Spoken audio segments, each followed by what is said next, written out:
नमस्ते जी, स्वागत है आपका तेज सिविल्स में। हम कवर कर रहे हैं अपने यूपी पीसीएस के प्रीलिम्स के PYQs और इस सीरीज़ में हम पॉलिटी के क्वेश्चंस देख रहे हैं। पहला पार्ट ऑलरेडी अपलोडेड है चैनल पे, ये दूसरा पार्ट होने वाला है जिसमें हम 2001 से लेकर 2010 तक के सारे क्वेश्चंस को देखेंगे जो कि पॉलिटी स्पेसिफिक होंगे। तो चलिए स्टार्ट करते हैं। ये पहला साल है 2001 का। तो पहला क्वेश्चन है आपका आर्टिकल्स ऑफ द कॉन्स्टिट्यूशन और सब्जेक्ट मैटर की बात कर रहा है। ये आपके मैच द फॉलोइंग फॉर्म में है और आर्टिकल्स को देख के आपको लग ही गया होगा कि ये DPSP की बात कर रहा है। जितने भी आर्टिकल इसमें दे रखे हैं वो सारे के सारे ही इंपॉर्टेंट है। चलिए हम डायरेक्टली आंसर पे मूव करते हैं। तो आर्टिकल 40 कहता है organisation of village panchayat. Important question, मतलब इंपॉर्टेंट सब्जेक्ट मैटर है इसका। कई बार पूछा हो गया है अलग अलग क्वेश्चन पेपर्स में। फिर आता है आर्टिकल 41 राइट टू वर्क। फिर आर्टिकल 44 की बात होती है जिस पे हमेशा चर्चा बनी रहती है पॉलिटिकल स्फेयर में। ये है आपका यूनिफॉर्म सिविल कोड। फिर आता है आर्टिकल 48, ये है organisation of agriculture and animal husbandry. Next देखते हैं, which of the following articles read with the word socialist used in the preamble of the Indian Constitution enabled the Supreme Court to deduce a fundamental right to equal pay for equal work। तो ये थोड़ा सा detail है ना, और हमें understanding होनी चाहिए कि किस दो आर्टिकल की बात की जाती है हमेशा। तो ये ध्यान दीजिएगा, ये आर्टिकल 14 और आर्टिकल 16 की बात की जा रही है। जब हम जो उसको सोशलिस्ट वर्ड के साथ जब उसको रीड करते हैं तो हमारे प्रीएम्बल को ज़्यादा अच्छे से वो एक्सप्लेन करता है। ठीक है, नेक्स्ट है आपका नेक्स्ट क्वेश्चन आता है असर्शन रीजन पे है। असर्शन क्या कह रहा है, the NDA government does not like to have discussion in Lok Sabha under rule 184। तो ये पॉलिटिकल क्वेश्चन है, उस समय का क्वेश्चन होगा, देखने की ज़रूरत नहीं है हमें। नेक्स्ट क्वेश्चन पे मूव करते हैं। Which of the following is in the state list. ठीक, तो अब ये चीज़ ध्यान दीजिएगा। मैं भी जब ये क्वेश्चन मार्क कर रहा था तो पहली बार मुझसे गलती हुई, लेकिन इस तरह के क्वेश्चन अगर आ जाते हैं तो हमें मतलब ध्यान देना है, क्योंकि ऐसे क्वेश्चन तभी सही हो सकते हैं कि अगर पर्टिकुलरली कुछ PYQ सॉल्व कर रखे हों। तो रेलवे पुलिस होती है ना, वो आती है आपके स्टेट लिस्ट के अंदर, और ये सारे के सारे आइदर यूनियन लिस्ट में आते हैं और कंकरेंट लिस्ट में आते हैं। ठीक है, तो इस चीज़ को ध्यान दीजिएगा, रेलवे पुलिस की बात हो रही है। ठीक है, रेलवे पुलिस। नेक्स्ट क्वेश्चन देखते हैं। नेक्स्ट है national development council is mainly concern with. तो ये होता है अप्रूवल ऑफ 5 ईयर प्लान। आज के दिन में इसकी भी कोई वैल्यू रह नहीं गई है, क्योंकि हमारा कह सकते हैं आपका जो आपके दिन में नीति आयोग की सारी चेंजेस आ चुके हैं। नीति आयोग आ चुका है फिगर में और पिक्चर में, और उसकी जो वैल्यू है वो ज़्यादा बढ़ चुकी है। ठीक है, नेक्स्ट क्वेश्चन देखते हैं। विच article of the constitution of India deals with the appellate jurisdiction of supreme court in connection with constitutional cases. एक चीज़ याद रखिएगा, पहले हम जान लेते हैं आंसर क्या है। Article 32 red with article 134A की बात हो रही है। तो article 132 red with article 134A की बात हो रही है। एक चीज़ याद रखिएगा, सुप्रीम कोर्ट से जुड़े हुए सारे आर्टिकल्स, गवर्नर से जुड़े हुए या हाई कोर्ट कह लीजिए। ठीक, नेक्स्ट आता है सेंट्रल स्टेट से जुड़े हुए जितने भी आर्टिकल हैं वो सारे के सारे हमारे लिए बहुत इंपॉर्टेंट हो जाते हैं। तो ये आर्टिकल का एक्सप्लेनेशन दे रखा है क्वेश्चन का। तो ये साल हमारा खत्म होता है, नेक्स्ट ईयर पे मूव करते हैं। अब हम आ चुके हैं 2002 पे। चलिए क्वेश्चन को देखते हैं। तो फर्स्ट क्वेश्चन है, the constitution of India was completed by किस डेट पे हो गया था। तो ये था आपका आंसर है 26 नवंबर 1949 की बात हो रही है। एक्सप्लेनेशन देख लेते हैं। Constitution assembly of India was elected by provisional assembly in the year 1946 except for Mahatma Gandhi and जय Jinnah. All the prominent political leaders of that time were members of constitution assembly. ये कॉन्स्टिट्यूएंट असेंबली, ये थोड़ा सा fact आपको जानना जरूरी हो जाता है। ठीक, तो ये चीज़ होता है first session of constituent assembly of India was held on December 9, 1946। ये भी पता होना चाहिए। ठीक है, और कुछ इंपॉर्टेंट सेटिंग्स के बारे में बात हो रही है तो उसको पॉज करके आप पढ़ लीजिएगा। ठीक, और एक चीज़ याद रखिएगा कि टेम्प्रोरी जो प्रेसिडेंट थे वो आपके सच्चिदानंद सिन्हा जी थे। ठीक है, और एक चीज़ जो फर्स्ट प्रेसिडेंट हुए तो आपको पता ही होगा कि डॉक्टर राजेंद्र प्रसाद हैं। नेक्स्ट क्वेश्चन देखते हैं। Which of the following is not a fundamental right.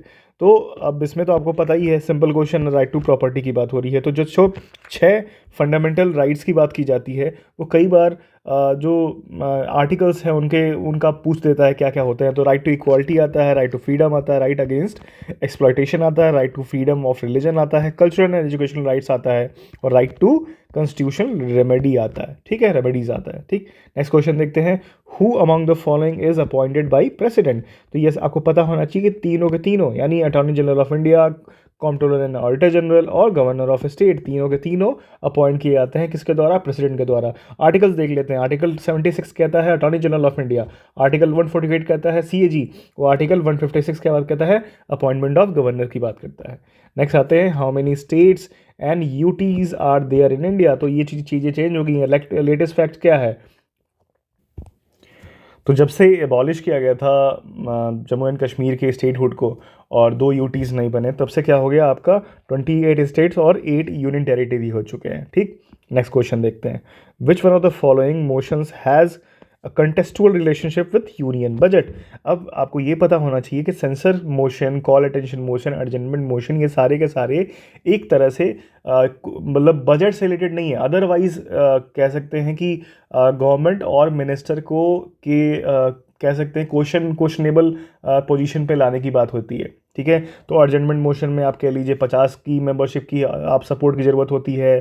Calling attention motion जो होता है कोई स्पेसिफिक किसी टॉपिक पे बात करने के लिए होता है। और इसी तरह सेंसर मोशन जो होता है वो मिनिस्टर के कोई बात हो रही होती है उसको सेंसर करने के बारे में होती है। ठीक है, फिर आता है कट मोशन जो होता है ना, वो बजट के दौरान जो भी चेंजेस लाने होते हैं हमें, है ना, तो वो 3 तरह के होते हैं। तो पॉलिसी कट होता है, और इकोनॉमिक कट होता है, और टोकन कट होता है। ठीक, तो ये क्वेश्चंस देख के आपको मालूम चल रहे होंगे कि पॉलिटी में अंडरस्टैंडिंग पहले क्वेश्चन बड़े स्टैंडर्ड बनते थे। ठीक है, तो इवन आप यूपीएससी के टेस्ट सीरीज जब देखोगे तो इस तरह के क्वेश्चन आपको मिलेंगे। ठीक, तो नेक्स्ट क्वेश्चन देखते हैं, after creation of Uttarakhand how many assembly constituencies remain in UP. ये पता होना चाहिए। तो हमें ये है कितना, 403 है। याद रखिएगा कंस्टिट्यूएंट असेंबली में, कंस्टिट्यूएंट असेंबली माफ़ कीजिएगा, असेंबली जो होती है यूपी की, ठीक है, उसमें 403 हैं। ठीक, और जो उत्तराखंड है उसमें 70 असेंबली कंस्टिट्यूएंसीज हैं। ठीक है, ये याद रखिएगा।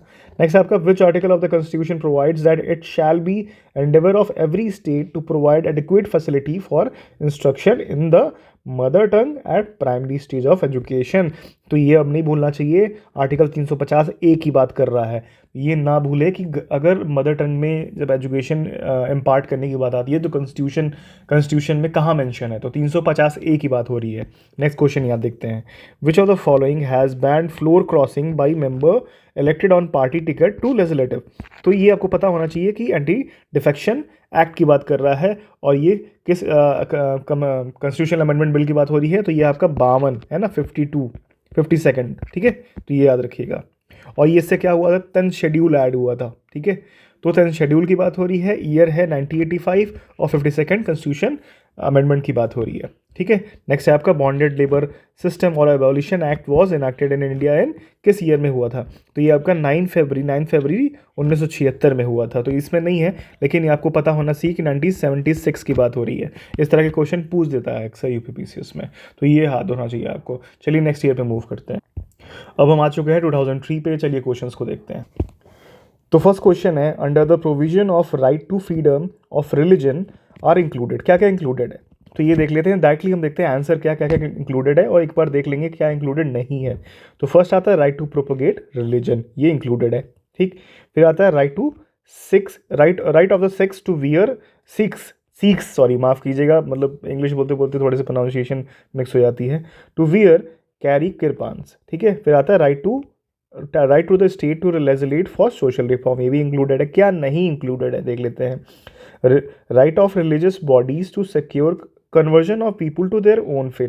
तो conversion, force conversion, voluntary conversion allowed है, लेकिन उसको भी फोर्स कन्वर्जन का नाम दे दिया था, तो किसी तरह का कन्वर्जन अलाउड नहीं है ना।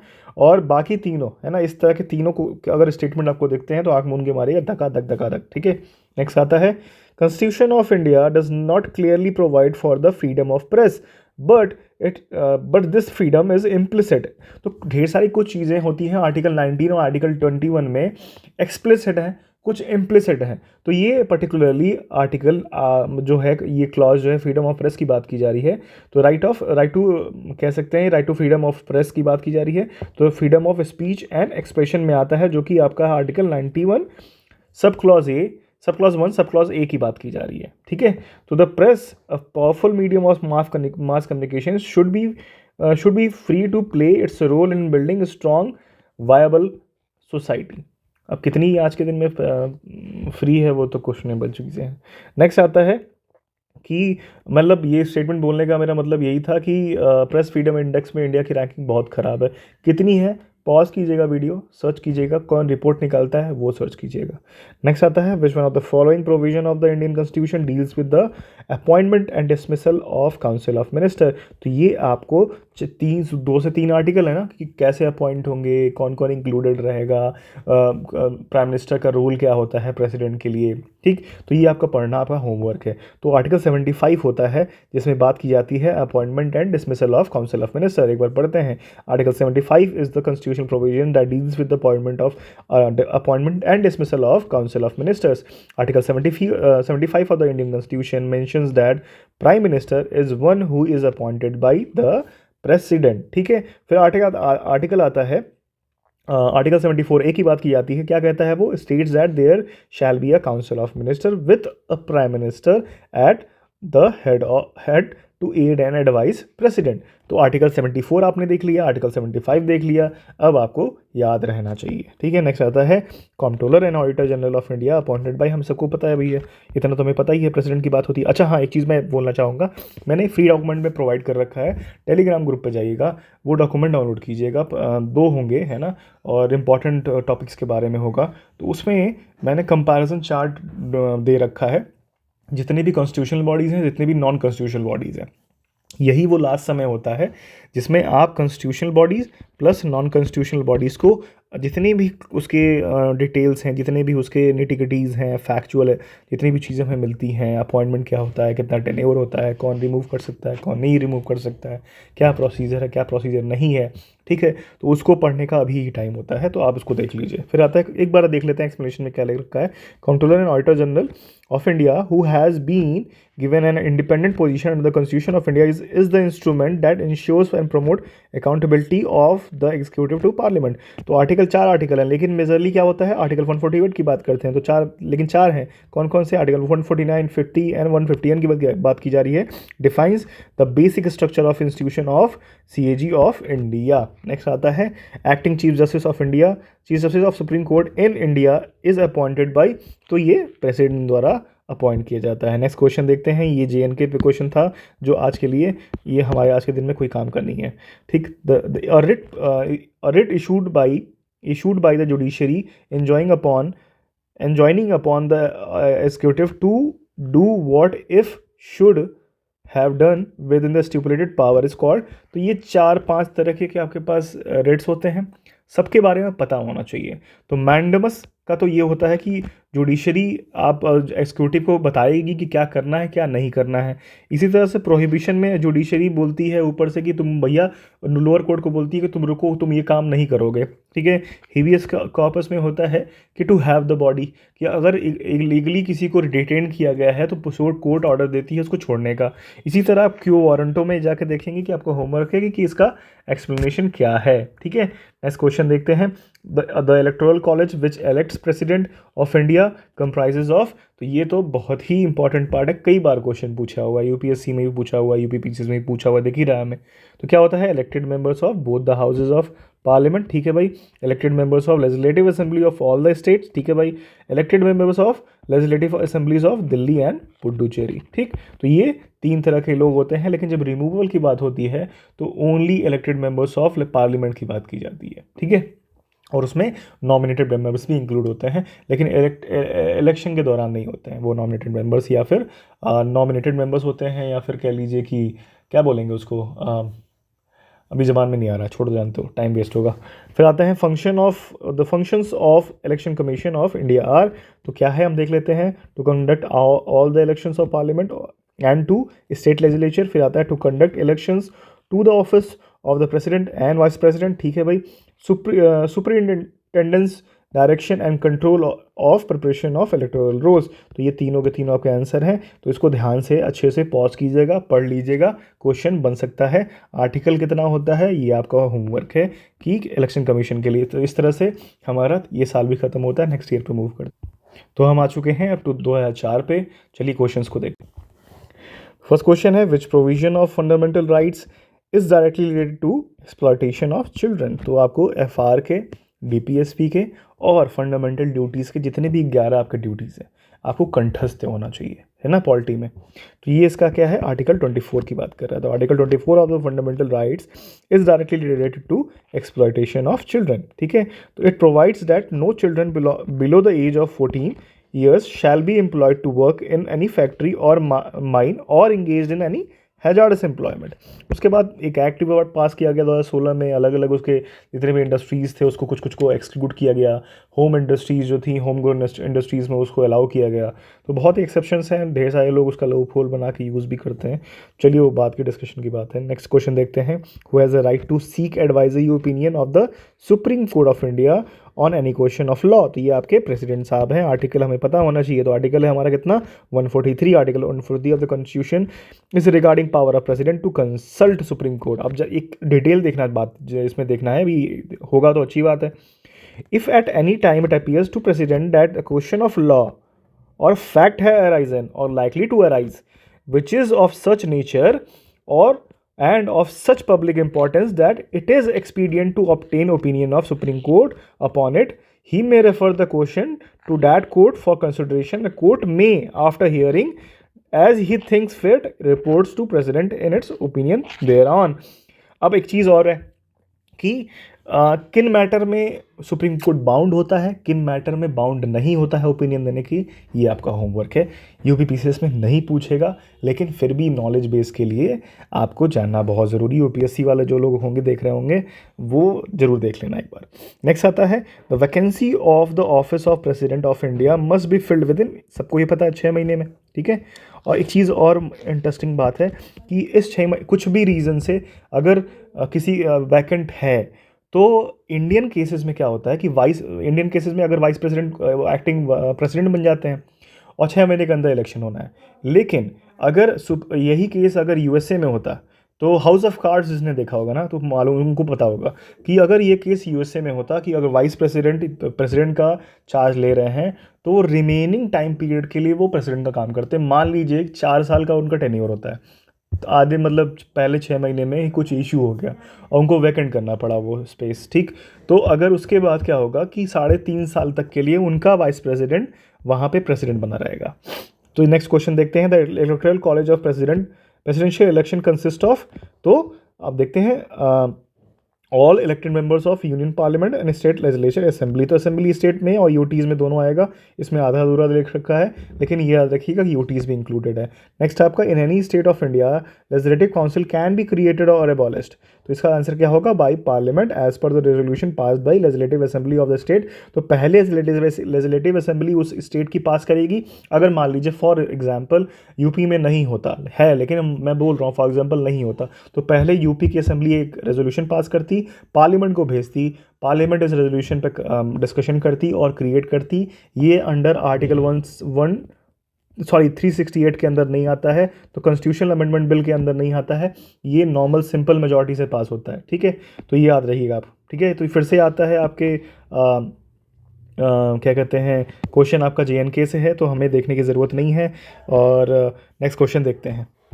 तो नेक्स्ट क्वेश्चन कहता है the power of supreme court of India to decide disputes between centre and the state falls under. तो ये आपको पता है कि ये ओरिजिनल जुरिस्डिक्शन है कि स्टेट हो या फिर एक साइड सेंटर हो, एक साइड स्टेट हो, या फिर एक साइड सेंटर और स्टेट हो और फिर दूसरी साइड एक स्टेट हो, या फिर एक मोर देन 2 स्टेट्स हो और एक साइड एक स्टेट हो। तो ये ओरिजिनल जुरिस्डिक्शन में आता है आपके सुप्रीम कोर्ट के। नेक्स्ट क्वेश्चन देखते हैं। Who among the following are directly elected by the people. तो ये कौन कौन से होंगे, प्रधान, सरपंच और पंच की बात हो रही है। बाकी जिला पंचायत अध्यक्ष और ब्लॉक प्रमुख ये सारे के सारे इनडायरेक्टली इलेक्ट होते हैं। ठीक है, नेक्स्ट क्वेश्चन देखते हैं। The main purpose of Panchayati Raj is to make people participate in development administration. ठीक है, तो ये याद रहना चाहिए आपको। माफ़ कीजिएगा 73rd कॉन्स्टिट्यूशनल अमेंडमेंट जो एक्ट था उसके बाद दो शेड्यूल ऐड किए गए थे, कौन कौन से हैं आप रिकॉल कीजिए, पॉज कीजिए, रिकॉल कीजिए, मुझे पता है आपको पता है लेकिन रिकॉल कीजिए अपने में ही। नेक्स्ट आते हैं हम 2004 पे। चलिए भैया, और दूसरी बात ये है कि ये स्पेशल था भैया, तो है ना, पेपर ऊपर आउट हुआ होगा, है ना, एज यूजुअल जैसे अभी होता है वहाँ पे भी हो रहा होगा। तो चलिए क्वेश्चंस को डिस्कस करते हैं। फर्स्ट क्वेश्चन है, the first associate state of union of India was, तो ये याद रखिएगा कि एसोसिएट स्टेट कौन था, सिक्किम था, ठीक है। तो till 1947 Sikkim was a Indian princely state ruled by Chogyals, ठीक।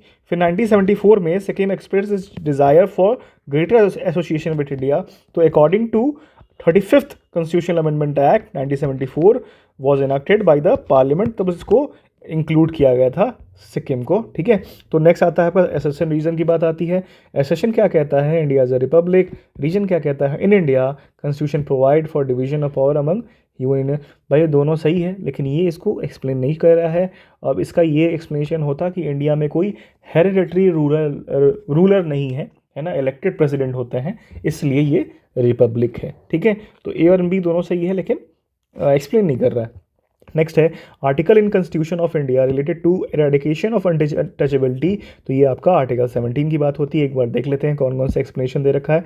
15 क्या कहता है, prohibition of discrimination on the ground of religion. अब एक बात याद रखिएगा, ओनली, ये लास्ट में यहाँ पे ओनली लिखा होता तो पूरा होता, तो बस इसी बेसिस पे आपका डिस्क्रिमिनेशन अलाउड नहीं है, बाकी किसी बेसिस पे डिस्क्रिमिनेशन किया जा सकता है स्टेट द्वारा, ठीक। तो याद है article 16 equality of opportunity in matter of public employment और आर्टिकल 18 अबॉलिशन ऑफ टाइटल्स, ठीक। नेक्स्ट है tenure of state assembly can be extended during emergency, कितना, तो ये पहली बात तो पार्लियामेंट एक्सटेंड कर सकती है। प्रोविजंस कहाँ मेंशन है, provision of article 172 first of clause 1 of the constitution of India while a proclamation of emergency is in operation the duration of state assembly can be extended by parliament period not exceeding 1 year at a time, तो 1 साल के लिए ही एक बार में कर सकते हैं, एक ही बार में 2 3 साल के लिए नहीं एक्सटेंड कर सकते हैं, ठीक है, याद रखिएगा। फिर आता है which of the following is appointed by president of India, ये रिपीट हो रहा है क्वेश्चन, ऑलरेडी आप देख चुके हैं, ऑल ऑफ द एबव होगा आंसर। नेक्स्ट आता है एसोसिएशन रीजन का, तो एसोसिएशन क्या कहता है, now constitution limits the upper limits of the size of council of minister, सही बात है ना। नेक्स्ट आता है it is done to protect the defection of MLAs in favour of ruling party, तो ये भी सही है। ये दोनों क्वेश्चंस मतलब आर इसको एक्सप्लेन कर रहा है, तो इसका आंसर ए होगा। तो 91st कॉन्स्टिट्यूशनल अमेंडमेंट एक्ट 2023 के दौरान 10th शेड्यूल की बात की गई थी, उसी में एक और क्लॉज क्या ऐड हुआ था कि आपका number of ministers should not exceed 15% of total members in the respective house, ठीक। नेक्स्ट आता है कि whether bill is money bill और नॉट इज़ डिसाइडेड बाई, तो ये आपका लोकसभा स्पीकर डिसाइड करते हैं और ये क्वेश्चनेबल नहीं है कोर्ट ऑफ लॉ में कि इनका जो डिसीजन था वो सही है कि नहीं, ठीक है। तो आर्टिकल 110 मतलब 110 की बात करता है कि कौन स्पेसिफाई करेगा कि ये पर्टिकुलर बिल मनी बिल है कि नहीं, ठीक है।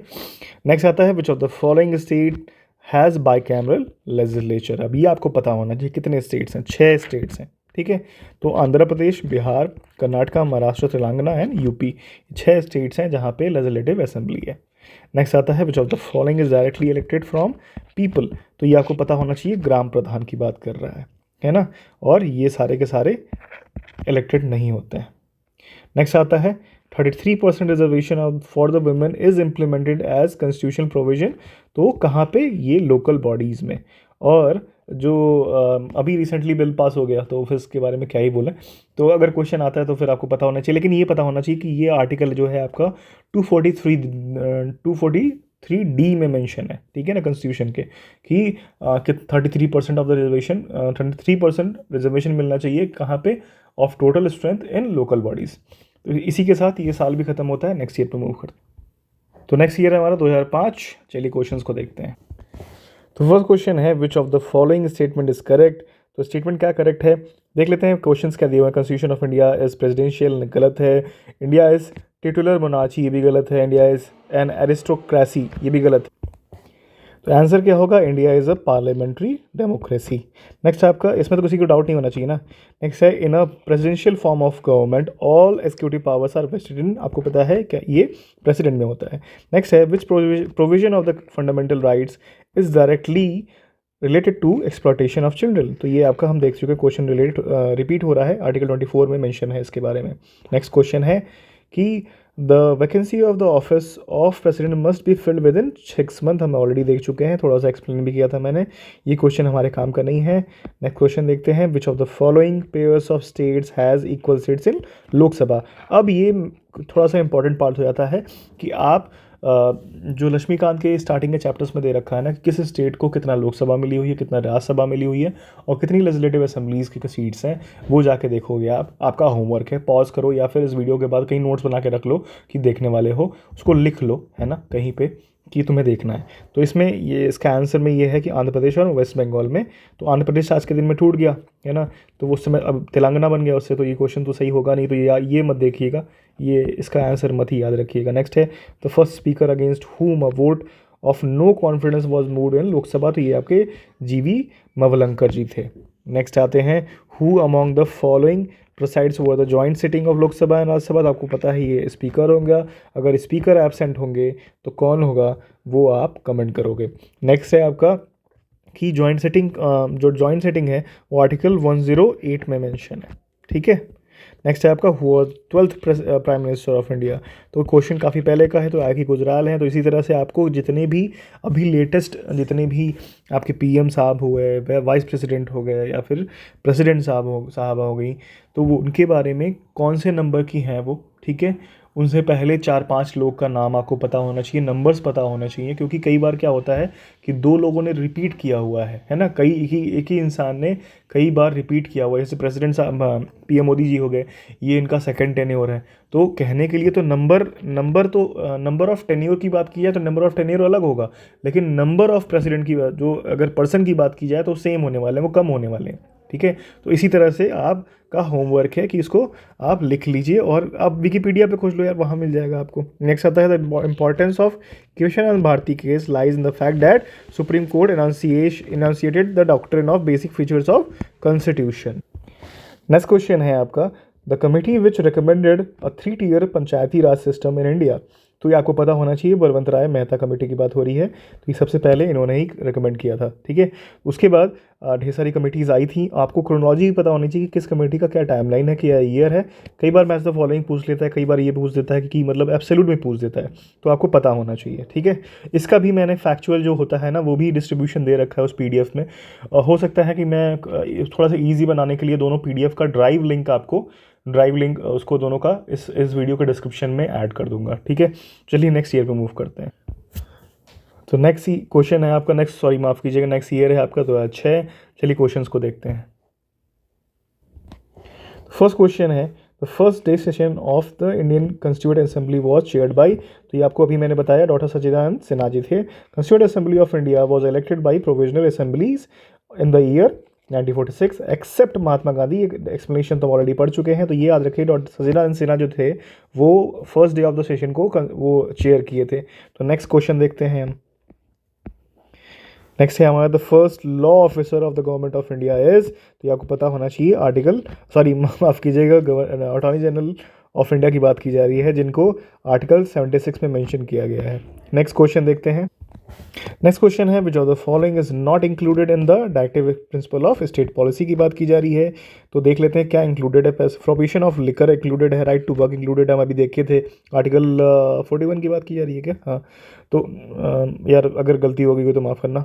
फिर आता है इक्वल वेज और फॉर इक्वल वर्क की बात की जा रही है, लेकिन राइट टू इन्फॉर्मेशन नहीं है। तो आर्टिकल, ये एक स्टैट्यूटरी बॉडी बनाई गई, एक्ट पास किया गया, है ना, लेकिन ये कहीं पे DPSP में इंक्लूडेड नहीं है, राइट टू इन्फॉर्मेशन, ठीक है। नेक्स्ट क्वेश्चन आता है, right to education to all children between 6 to 14।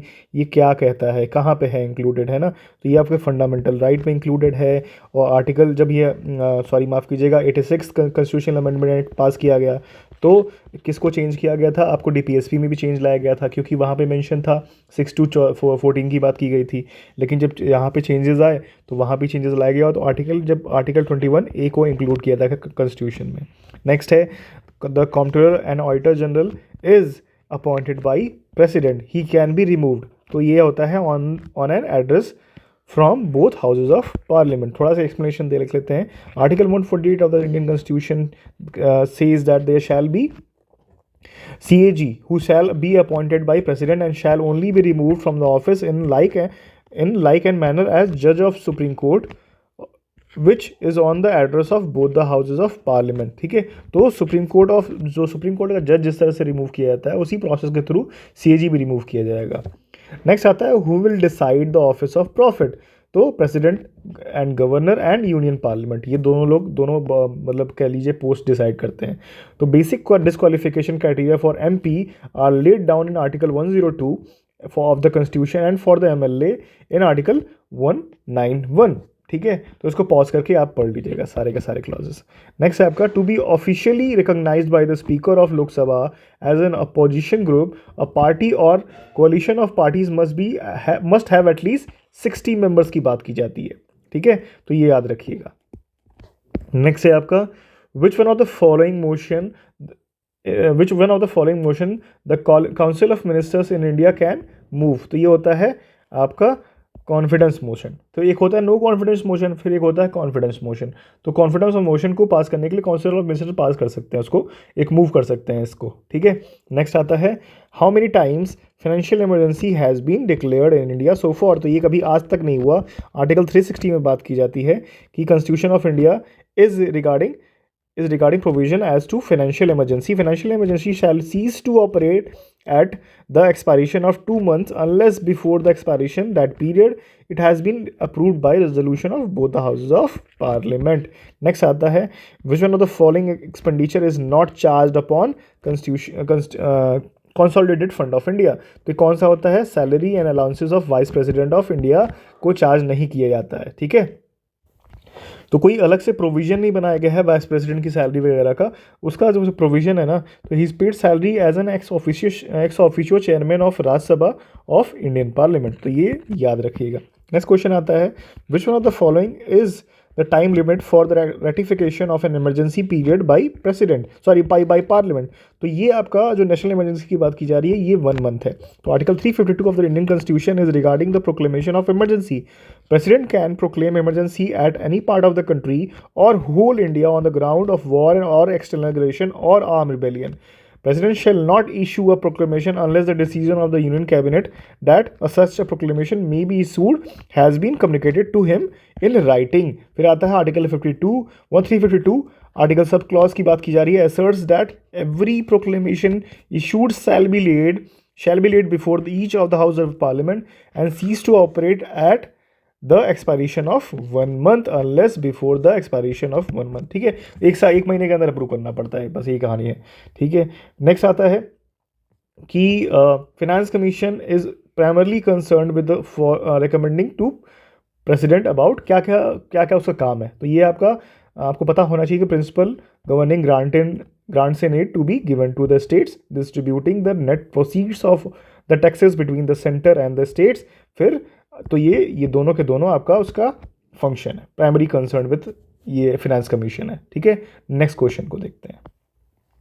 तो नेक्स्ट क्वेश्चन है Rajya Sabha can delay the finance bill sent for its consideration by Lok Sabha for a maximum period of. तो आपको पता है 14 दिन तक डिले कर सकता है, उसके बाद उनको वापस करना पड़ेगा, चाहे वो रिकमेंडेशन भेज रहे हों चाहे वो रिकमेंडेशन ना भेज रहे हों। फिनेंस बिल में आपको अगर पर्टिकुलरली मनी बिल की बात हो रही है तो पार्लियामेंट या कह लीजिए लोकसभा बाउंड नहीं है किसी भी रूल से कि उनको एक्सेप्ट करना है रिकमेंडेशन ऑफ राज्यसभा। ठीक है, ये इतना तो आपको आइडिया होगा ही। नेक्स्ट क्वेश्चन देखते हैं who among the following is constitutionally empowered to declare a geographical area as schedule area. तो ये आपके प्रेसिडेंट होते हैं। आर्टिकल 44 सब अगर ये बात शेड्यूल की बात की जाए तो ये शेड्यूल 5 की बात हो रही है। ठीक है, नेक्स्ट क्वेश्चन देखते हैं parliament can make law for the whole or any part of the India to implement international treaties. तो ये क्या इसका आंसर क्या होगा, without consent of any state. तो आर्टिकल कौन सा कहता है, आर्टिकल 253। तो 253 याद रखिएगा कि आर्टिकल 253 कहता है कि पार्लियामेंट कोई भी इंटरनेशनल ट्रीटी को इम्प्लीमेंट कर सकती है, चाहे वो किसी स्टेट में या पार्ट ऑफ स्टेट में या फिर पार्ट ऑफ इंडिया या फिर पूरे इंडिया में। ठीक है, और उसके लिए उसको किसी भी स्टेट की कंसेंट की ज़रूरत नहीं होती है। नेक्स्ट आता है which one of the following is not a department in ministry of human resource development. तो ये क्या है, department of women and child development. तो ये इसका अलग डिपार्टमेंट है। ठीक है, डिपार्टमेंट मिनिस्ट्री ही ऑल टुगेदर एक नहीं है ना अपने में। नेक्स्ट क्वेश्चन है असर्शन रीजन से रिलेटेड है, देखते हैं पढ़ते हैं असर्शन क्या कहता है। Power of conducting elections the parliament and state legislature in free and fair manner have been given to an independent body, जिसको इलेक्शन कमीशन कहते हैं। नेक्स्ट क्या कहता है, reason power of removal of election commissioner is with the executive. ये भी दोनों statement सही है, लेकिन जो आर है ना वो यही को एक्सप्लेन नहीं कर रहा है, इसलिए आपका ऑप्शन क्या हो जाएगा कि बी हो जाएगा। तो इसी के साथ ये साल खत्म होता है, नेक्स्ट ईयर पे मूव। अब हम आ चुके हैं 2007 पे, चलिए क्वेश्चंस को देखते हैं। तो पहला क्वेश्चन है, who was the nationalist leader to be elected speaker of central legislative assembly in 1925 की बात की जा रही है। तो ये हैं आपके Vitthal bhai Patel ji. Vithal bhai Patel was the first elected president of central legislative assembly in 1925 and was reelected in 1927। ये आपके स्वराजिस्ट पार्टी से बिलोंग करते थे। तो नेक्स्ट क्वेश्चन देखते हैं। असेशन रीजन पे क्वेश्चन है आपका, असेशन क्या कहता है, Indian constitution is a quasi federal. ठीक है, सही बात है। आर क्या क्या कहता है, रीजन क्या कहता है, Indian constitution is neither federal nor unitary. तो ये दोनों के दोनों सही हैं, है ना, इसीलिए एक्सप्लेनेशन जो आर का एक्सप्लेनेशन है वो ए का है, इसलिए आंसर हो जाएगा ए। नेक्स्ट क्वेश्चन है, at present in the constitution of India right to property is. तो ये एक लीगल राइट है। तो original constitution also included right to property, article 31 में था, लेकिन हाउएवर जो 44th कॉन्स्टिट्यूशनल अमेंडमेंट एक्ट था 1978 का, उसको हटा दिया और it made a legal right under article 300 sub clause A. अगर ये 300 ए की बात की जा रही है और पार्ट 12 में है ये। फिर आता है, which of the following fundamental rights is not available to foreign citizen. तो कौन कौन से हैं, कौन कौन से अवेलेबल नहीं है। तो पहली बात ये है कि ये है right to freedom of expression and speech. तो आपको 15, 16, 19, 29, ठीक है, 29 और 30 शायद, है ना। तो ये आपको फॉरेनर्स को अलाउड नहीं है, नहीं मिले हुए हैं, उनको अवेल नहीं कर सकते हैं, बाकी आपको फॉरेनर्स को मिले हुए हैं। तो ये आपको आइडिया होना चाहिए। नेक्स्ट है आपका, speaker of Lok Sabha can be remove from his office before the expiry of his term. तो इसका ऑप्शन क्या होगा, राइट आंसर क्या होगा। तो आंसर है, if Lok Sabha passes a resolution to this effect. ठीक है, तो पहली बात ये होनी चाहिए एब्सोल्यूट मेजॉरिटी में पास होना चाहिए, और दूसरी बात ये कि आर्टिकल 94 सब क्लॉज सी में इसका मेंशन किया गया है। नेक्स्ट आता है, who decides whether a bill is money bill और नॉट। तो आपको पता है ये स्पीकर की बात हो रही है। नेक्स्ट क्वेश्चन है, the distribution of finances between centre and state is done on the recommendation of. तो ये आपको पता है, ये अभी हम पढ़े हैं, आर्टिकल 280 की बात की जा रही है, जिसमें मेंशन है फाइनेंस कमीशन का। ठीक, नेक्स्ट ईयर पे चलते हैं। अब हम आ चुके हैं 2008 पे, चलिए क्वेश्चंस को डिस्कस करते हैं। फर्स्ट क्वेश्चन कहता है, which part of the Indian constitution has been described as the soul of the constitution. तो ये आपका प्रीएम्बल को कहा जाता है। ठीक है, नेक्स्ट देखते हैं, under which article of the Indian constitution president of India enjoys power to withhold his assent to any bill. तो ये आर्टिकल 111 में है। तो article 1 of the Indian constitution president of India enjoys power to withhold his assent to any bill on any bill. ठीक है, तो ये याद रखिएगा। एसोसिएशन रीजन आता है, there has been a growing demand for review of centre state relationship. Reason क्या बोला है, states have no adequate resources to take up development project. तो ये बिल्कुल सही है, आर एक्सप्लेन्स ए, इसका आंसर होगा ए। नेक्स्ट आता है, Sarkaria commission was set up to review. तो क्या होगा, सेंट्रल स्टेट या फिर कह लिए यूनियन एंड स्टेट्स के रिलेशन को रिव्यू करने के लिए था, और ये 1983 में बनाया गया था। नेक्स्ट देखते हैं, the supreme court of India is a court of record. It implies that all it's decision have evidentiary value and can not be questioned in any court. तो ये आपको पता होना चाहिए, कई बार आपने सुना होगा जब पढ़ते हुए कि कोर्ट ऑफ रिकॉर्ड। तो इसका मतलब ये होता है कि उनके सारे जो डिसीजंस हैं वो एज अ एविडेंशियरी वैल्यू की तरह हैं, और उनको किसी भी क्वेश्चन में किसी भी कोर्ट में क्वेश्चन नहीं किया जा सकता। नेक्स्ट है आपका, we have a system of judicial review. ठीक है, और कहाँ पे, तो ये होता है इंडिया और यूएसए में। तो यूएसए से ही इंडिया ने ये कह लीजिए लाया है यहाँ पे। नेक्स्ट है आपका, the Mandal commission whose suggestions have given rise to unabated controversy was constituted by। तो ये मोरारजी देसाई गवर्नमेंट ने इनको कंस्टिट्यूट किया था, मंडल कमीशन को। इसी के साथ ये साल खत्म होता है, नेक्स्ट ईयर पे मूव करते हैं। अब हम आ चुके हैं 2000 साल 2008 पे, चलिए क्वेश्चंस को देखते हैं। फर्स्ट क्वेश्चन है, national development council was established in 1952 की बात हो रही है 6 अगस्त में। तो अभी तो रेलेवेंस बहुत कम हो गया है, क्योंकि प्लानिंग कमीशन का रेलेवेंस कम हो गया और नीति आयोग का रेलेवेंस बढ़ गया है। ठीक है, नेक्स्ट क्वेश्चन है आपका, according to the article 1 of the constitution India is union of state. लेकिन एक बात याद रखिएगा कि यूनियन ऑफ स्टेट बड़ा है कि टेरिटरी ऑफ इंडिया बड़ा है, टेरिटरीज ऑफ इंडिया बड़ा है, तो टेरिटरीज ऑफ इंडिया बड़ा है, ये याद रखिएगा हमेशा, क्योंकि फ्यूचर टेरिटरीज ऐड हो सकती हैं। ठीक है, नेक्स्ट क्वेश्चन है आपका, the state where legislative council does not exist, तो ये आपका राजस्थान है। अभी मैंने 6 लेजिस्लेटिव आपको 6 स्टेट बताया जहाँ पे लेजिस्लेटिव काउंसिल थे, उनको कंठस्थ कर लीजिएगा कौन कौन से हैं। Andhra Pradesh, Karnataka, Telangana, Maharashtra, Bihar and UP. तो यहाँ पे राजस्थान नहीं है, तो याद रखिएगा। Tenure of chief minister of Jammu Kashmir, ये हमारे काम का नहीं है। आर्टिकल 370 आपका ये एबॉलिश हो चुका है। नेक्स्ट है, which of the following is the regional party, तो आपको ये पता होना चाहिए। यहाँ से क्वेश्चन आ गया कि हमारा जो आज के दिन में जितनी भी नेशनल पार्टीज़ है ना, कितनी है, कितना किनको रिमूव कर दिया, किनको मतलब कह लीजिए कि जिनका ये सिंबल रिमूव कर दिया, नेशनल पार्टी का टैग हटा लिया इलेक्शन कमीशन ने, वो आपको पता होना चाहिए आज के दिन में कितनी पार्टीज़ हैं। ठीक है, नेक्स्ट आता है आपका anti defection act was passed on, तो ये आपका 15 फरवरी 1985 की बात की जा रही है। और 52nd constitutional amendment act of the constitution लाया गया था इसको करने के लिए, और 10th शेड्यूल को ऐड किया गया है। ठीक, इस तरह से ये साल खत्म होता है, नेक्स्ट ईयर पे मूव करते हैं। हम आ चुके हैं 2009 में, चलिए क्वेश्चंस को डिस्कस करते हैं। तो पहला क्वेश्चन देखते हैं, the preamble of Indian constitution adopted on 26 नवंबर 1949 की बात है, डिड नॉट इंक्लूडेड टर्म कौन कौन से हैं, आपको ये पता होगा। एसएसआई की बात की जाती है, सोशलिस्ट, सेकुलर एंड इंटीग्रिटी की बात की जाती है। ठीक है, तो ये these terms were added by 42nd constitutional amendment act of 1976। ठीक है, फिर आता है the cardinal feature of political system in India are, क्या क्या सही होगा, it is a democratic republic, it has parliamentary form of government, supreme power, the supreme power vest in the people of India, क्या नहीं है सही, it provides for a unified authority, ऐसा नहीं है।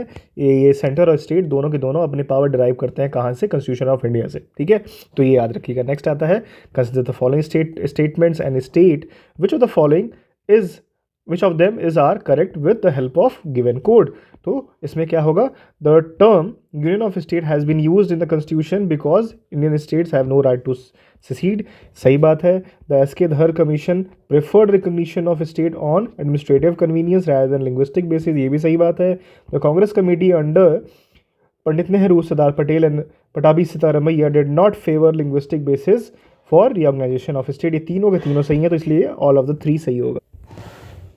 नेक्स्ट क्वेश्चन है, consider the following statements about preamble of the constitution and state which of them are correct with the help of code. ठीक है, तो देखते हैं स्टेटमेंट क्या है। The objective resolution proposed by doctor Pandit Nehru ultimately became the preamble, ये भी सही है। It is not justifiable in nature, ठीक, किसकी बात हो रही है, प्रीएम्बल की बात हो रही है, ये सही है। It can not be amended, ये अमेंड किया जा सकता है। ठीक है, तो ये गलत, स्टेटमेंट गलत। नेक्स्ट स्टेटमेंट है, it can not override the specific provisions of the constitution, तो ये भी सही है। ठीक है, तो ये 1, 2, 4 सही होगा, यानी बी की बात हो रही है। नेक्स्ट क्वेश्चन देखते हैं, right to equality finds a place in the constitution under, तो ये आपका किस में आता है, आर्टिकल 14, आर्टिकल 15 और आर्टिकल 16 तीनों में आता है। ठीक है, तो ये याद रखिएगा। एक बार सेसरी निकाल डाल लेते हैं। राइट टू इक्वालिटी क्या कहता है, 14 से 18, राइट टू फ्रीडम 19 से 22, राइट अगेंस्ट एक्सप्लॉयटेशन 23 और 24 है। Right to freedom of religion क्या कहता है, 25 से 28 तक है। कल्चरल एंड एजुकेशनल राइट्स क्या कहता है, 29 और 30 है। Right to constitutional liberties article 32 है। नेक्स्ट क्वेश्चन देखते हैं, which one of the following is the correct sequence of persons who occupied the office of president of India right from the beginning, तो ये आपका कौन सा सही होगा। तो पहले आपको पता है डॉक्टर राजेंद्र प्रसाद हैं, फिर एस राधाकृष्णन है, फिर आते हैं जाकिर हुसैन, फिर आते हैं वी गिरी लास्ट में। ठीक है, नेक्स्ट क्वेश्चन देखते हैं, centre state relations in India are dependent upon, तो क्या होगा, कॉन्स्टिट्यूशन प्रोविजन, सही बात है। कन्वेंशन एंड प्रैक्टिसेस, सही बात है। जुडिशियल इंटरप्रिटेशन, ये भी सही होगा। मैकेनिज्म फॉर डायलॉग, ये भी सही होगा, तो ऑल 4 होगा। नेक्स्ट आता है एसोसिएशन रीजन देखते हैं, political parties are the life blood of democracy, सही है। People generally curse political parties for poor governance, तो ये दोनों तो स्टेटमेंट सही तो है, लेकिन ये इसको एक्सप्लेन नहीं कर रहा है, इसलिए इसका आंसर बी होगा। नेक्स्ट क्वेश्चन है, which one of the following pairs about the subject and the respective list under the constitution of India is not correctly match, तो मैच द फॉलोइंग आता है। एक बार देख लेते हैं आंसर क्या है इसका। तो आपका शेयर मार्केट जो है ना, वो कंकरेंट लिस्ट में नहीं आता है, बल्कि ये सेंटर लिस्ट में आता है। ठीक है, तो ये याद रखिएगा, सेंटर लिस्ट में, बाकी सही है। फॉरेस्ट आपका कंकरेंट लिस्ट में है, पोस्ट ऑफिस सेविंग्स बैंक आपका यूनियन लिस्ट में है, और पब्लिक हेल्थ आपका स्टेट लिस्ट में है। नेक्स्ट आता है, कि the union parliament can also legislate on subject of state list. तो कब कब होता है ऐसा, ठीक है। तो to give effect to international agreement हम ऑलरेडी देख चुके हैं अभी क्वेश्चन में। फिर आता है आपका with the consent of state concern, ठीक है भाई, सही बात है। During the president rule in state, ये भी सही है। In the national interest the when Rajya Sabha passes a resolution to this effect by 2/3 majority, तो चारों के चारों सही होंगे। नेक्स्ट है आपका the governor of state can act independent of the advice of council of minister in, तो डिस्क्रिशन, सिचुएशनल डिस्क्रिशन बड़ी होती है किसकी, आपकी गवर्नर की। तो देखते हैं आंसर क्या है। तो ये आपका asking the government to prove its majority in the assembly, सही है। डिसमिसिंग द चीफ मिनिस्टर, सही है। Reserving a bill for the consideration of president of India, ये भी सही है। फिर आता है returning the bill passed by the legislature for reconsideration, ये भी सही है। Seeking the opinion of high court, नहीं ये नहीं होता है, ये सुप्रीम कोर्ट को मिला हुआ है बस आर्टिकल 3143 में। वो सुप्रीम कोर्ट से प्रेसिडेंट जो है वो सुप्रीम कोर्ट से कंसल्ट कर सकता है। तो फर्स्ट 4 आपके आंसर होंगे। फिर आता है first high court supreme court जज who voluntarily made his asset public, तो ये आपके के कन्नन थे, जस्टिस के कन्नन की बात हो रही है। नेक्स्ट है आपका mayor of a city in Uttar Pradesh, क्या उसको क्या कौन कौन सा मतलब स्टेटमेंट सही होगा इसमें। तो पहला होगा is a first citizen of the city, तो ये सही है।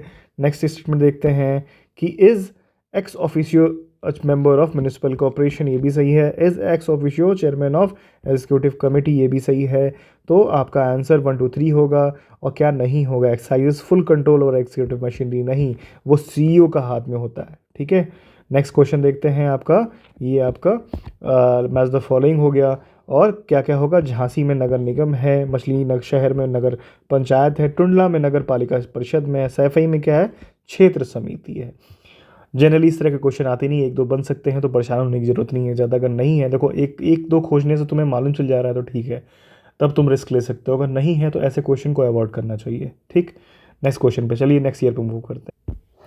हम आ चुके हैं लास्ट ईयर जो इस डेकेड का है, वो है 2010। चलिए क्वेश्चंस को देखते हैं।